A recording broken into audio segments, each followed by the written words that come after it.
ва гуфтанд чизе ки шумо шунавиден шумо дуруст шунавиден. мо ҳама хел гуфтем. шахсе ки зани хидша хурдагие. ма пурсидам яъне чӣ хел? барои он муҷозот шудагие ки ба дандонош ҳамсарша пора карда як қисми рӯи ӯра мехӯра. ҳамин тариқ ӯра ба қатл мерасона. амада салому алейкум бародаро, хуш омадем ба канали Эсим Шарипов. бо шумо ҳастам ман Муҳаммад Шарипов. бародаро, касе ки барномаҳои пешинаи ҳамин видеоро тамошо кардагӣ нестай, қисмҳои пешинаша ҳатман тамошо кунен, баъд ин қисмша, барои он хотире ки ин давоми барномае. мумкин ки шумо аз ин барнома нафаҳмед ки гап дар бораи чӣ рафтесай, то аввалоша тамошо кардагӣ набошен.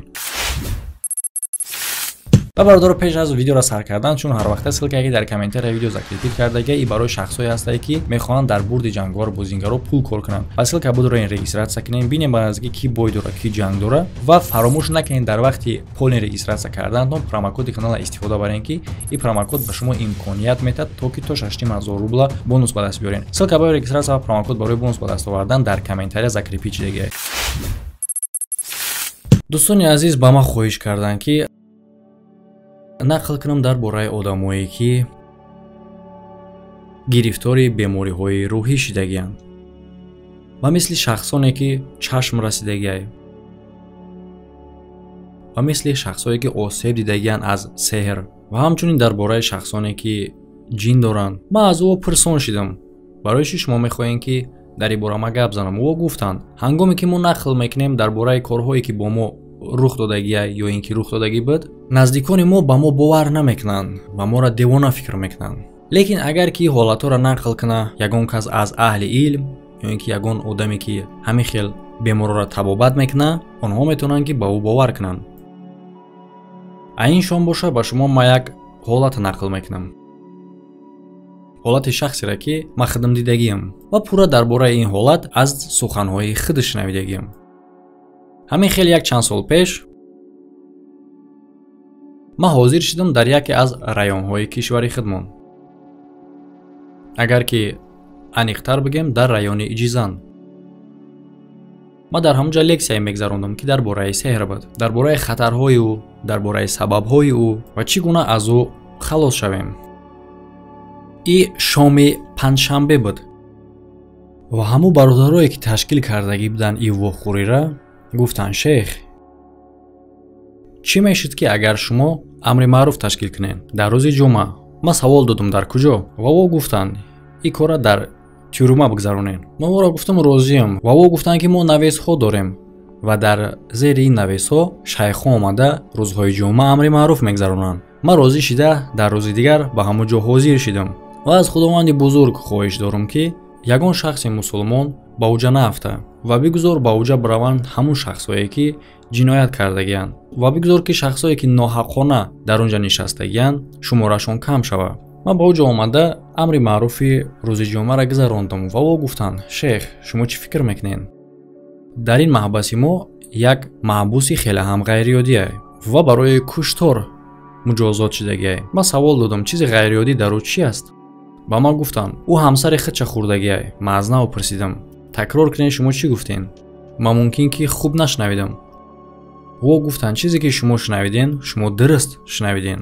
мо ҳама хел гуфтем. ман хоҳиш кардам ки такрор кунед ва дар ҷавоб ӯ гуфтанд шахсе ки зани худша хурдагие. ман пурсидам яъне чӣ хел? ба хотире ки дар мобайни мо одамхӯро нестанд. мо дар бораи чунин одамо шунавидагием, не ки ҳеҷ вақт аз наздик дидагӣ набудем. ӯ гуфтанд ин шахси ҷавон аст, айни замон 27 сол дорад. барои он муҷозот шудагие ки ба дандонош ҳамсарша пора карда як қисми рӯи ӯра мехӯра. ҳамин тариқ ӯра ба қатл мерасона. ман гуфтам чӣ хел? ӯ гуфтанд мехоҳем ки ӯра бинем. ман гуфтам ӯ ваҳшие? медонем ки шахсе ки ба дандонош ҳамсарша пора карда хурдагӣ боша, тасаввур кардан қине ки ӯ чӣ гуна одамае. ӯ гуфтанд не, ӯ намоз мехона, рӯза мегира, намозша дар вақташ мехона, тоат ибодат мекуна. ман гуфтам бигузор. ин ҷавона ба назди ма оварданд. субҳоналлоҳ, кошки шумо рафтори ӯро медиден, намуди зоҳирии ӯро медиден, шумо ба ин гуфтаҳо бовар намекарден. ӯ нишаст. ман гуфтам нақл кун, бо ту чӣ рух дод? ӯ гуфт ки ман дар ӯ вақт дар зиндагии худам хушбахт будам ва фикр мекардам ки ягон кас мисли ман хушбахт нест. канори ма ҳамсар май, лекин он шаб ман намедонам ки бо ман чӣ рух дод. яъне ки чӣ рух дод? ӯ гуфт ман нишаста бо ҳамсарам суҳбат мекардам. ҳар гуна суханҳои хубу форҳам ба ӯ мегуфтам. барои хирсандии гӯшҳои ӯ мисраҳои зебо аз беҳтарин ғазалҳо мехондам.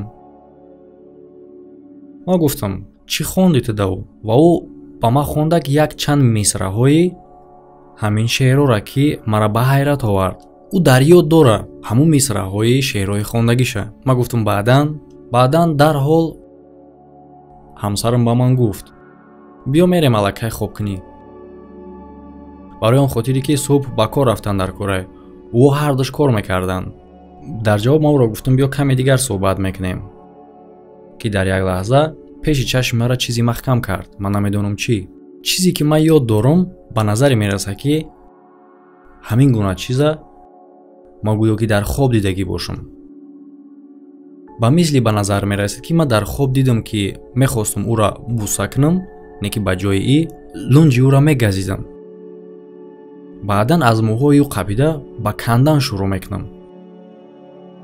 ва ҳамаи гӯё ки бо садои хомӯш карда рух медод.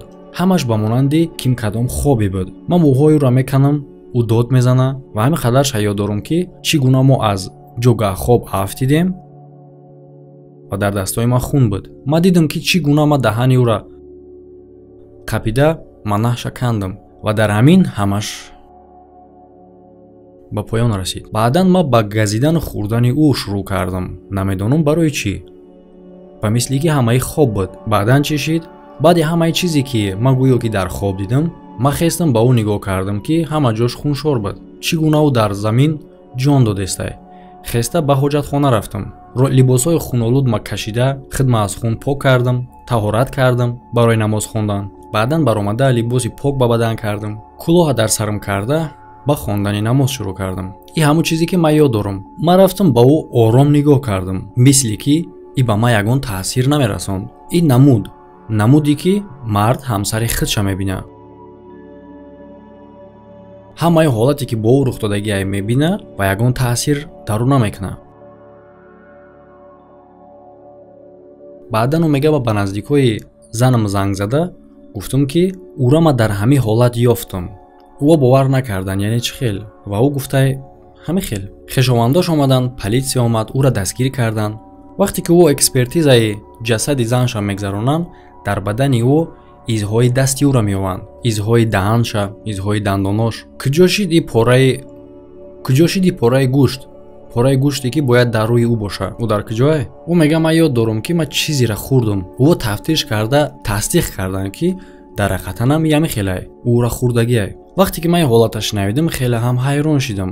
ба он нигоҳ накарда ки мо шахсое ҳастем ки бо ҳамин корҳо сару кор дорем ва бо чунин ҳолатҳои гуногуни ғайриёдӣ ҳар рӯз рӯбарӯ мешавем. лекин дар инҷа ҳолати даҳшатноке ҳастае ки дар асл рух додагиае. баъдан ман ба ӯ гуфтам хуб нақл кун, оё ту бо сеҳр, бо ҷинҳо алоқамандӣ дорӣ, ё ин ки ягон кас аз аъзоҳои оила осеб дидагиае, ё ин ки ҳузур доштани ҷинҳоро ҳис мекунӣ? ӯ гуфт не. ман ӯро гуфтам ту интернет истифода мекунӣ? дар ҳамин ҷаш ман мехоҳам ки диққати ҳамаи шуморо ба ин ҷалб кунам. ӯ гуфт бале. ман ба ӯ гуфтам оё ту ба сайтҳое ки наворҳои фаҳшу фоҳишагӣ доранд ворид мешавӣ? яъне ки сайт бо корҳои ҷинсӣ. ӯ хомӯш истод. ман гуфтам ту даромадагӣ будӣ ба ягон сайтҳои барои сатанисто? ӯ гуфт бале. каме ягон чиз ҳис кардӣ? ӯ гуфт бале. 2 рӯз пеш аз ҳамин ҳолат ман ворид шудам ба яке аз ҳамин хел сайтҳо. ба диққат гӯш кунед чӣ гунаи кор метавонад рух бита, то ки ин кор бо шумо рух натад ба мисли ҳамин одам. ман ба ин сайт ворид шуда каме тамошо кардам ва ҳис кардам ки чизе ба пои чапи ман ворид мешавад, аз панҷаи по то зону то рон ва тақрибан дар атрофи дил истод. баъдан чӣ шид? баъдан ӯ гуфт ки пеш аз 2 рӯз дар баданам тағйирот ҳис кардам. тағйирот аз ҷиҳати рӯҳӣ. фикронӣ шида баъзе чизҳоро фаромӯш кардам. баъд аз ин ҳиссиётҳо 2 рӯз аз байн мегзара ва чунин ҳодиса рух метавад. ва баъдан ман гуфтам яъне ки сабабгори ҳамаи ҳодиса ҳамун сайтҳое ҳастае ки ту ворид шудаӣ. ман ҳама вақт огоҳ мекунам, такрор мекунам, хотиррасон мекунам. фикр накунед ки интернет як чизи оддия. Атрофи мо пур аз шайтон аст ва ӯ осеб мерасонанд ба ҳамон шахсе ки хича ҳифз намекунад. Одам ба ин сайт ворид мешава, фикр мекунад ки ягон хатар надора, лекин ҳамин тариқ ӯ як сурохӣ мекунад ки сипари ӯро вайрон мекунад ва дар ҳамин гуна лаҳзаҳо шайтон ворид мешава. яъне ки то охир тамошо кунед ки дар натиҷа чӣ шид. Мард ҷавони ёш хонадор шуд ва дар никоҳ 2 сол зиндагӣ кард. ҳангоме ки ӯ ба ман нақл кард ки чӣ гуна ҳамсари худша дӯст медошт ва ӯ ҳам ира дӯст медошт ва баъдан чӣ кор рух дод, албатта ки ҳама одама дар ҳайрат меорад. одам як хатогии хурдакак мекунад ки натиҷаш чунин даҳшатнок метавона бошад. дар ин гуна ҳолатҳо Аллоҳ метавонад ки бандаҳои худша бедастгирӣ бимонад ва ӯ ба гуноҳ кардан давом додан мегирад. аз ҳамин хотир дӯстони ман намехоҳам ки пурра ҳолати одама нақл кунам, не ки барои гуноҳаш ӯро ҳакми қатл доданд. оилаи шахси мурдагӣ аз ҳуқуқи худшон барои қасд гирифтан даст накашиданд ки хеле ҳам ин ҳолат мара зиқ кард. ман аз ӯ пурсон шидам, вақте ки ту ба ин кор даст задӣ ва тура ба ин ҷо оварданд, ба ҷое ки чӣ хеле ки меган ба хости худо тура ҷазо метаҳанд. ту дар ин лаҳза чӣ ҳис мекардӣ? ӯ гуфт ман ҳис кардам ки чӣ гуна мӯи бадани ман мехест. ман ҳаракат дар организми худам ҳис мекардам. лекин ҳангоме ки ман ба намоз хондан шурӯъ кардам, рӯза мегирифтам, зикр мекардам, қуръон мехондам, ман дар бадани худам тағйиротҳо ҳис кардам ки чӣ гуна бадани ман ба ҳолати аввалаш бармегардад. баъдан ман пурсон шудам аз коргарои отдели оид ба даъват. ӯ гуфтанд бале, айни замон ӯ дар маҳбас яке аз беҳтарин шахсҳои тоати ибодатмекардагие. лекин чӣ гуна мо метавонем ба ӯ кӯмак кунем? судя ҳукми худша баровард. наздикони зани мурдагӣ аз ҳаққи худшон ва аз ҳаққи духтаршон даст намекашанд. аз Аллоҳи бузурги меҳрубон хоҳиш мекунам ки моро аз раҳи бад дур кунад ва бигузор ки рӯҳи моро аз корҳои бад нигаҳ бидорад ва бадани моро аз натиҷаи бади рафторҳомон. аз Аллоҳи бузург барои ҳамамон хоҳиш мекунам ки моро ба роҳи дуруст ҳидоят кунад, ақли солим бита.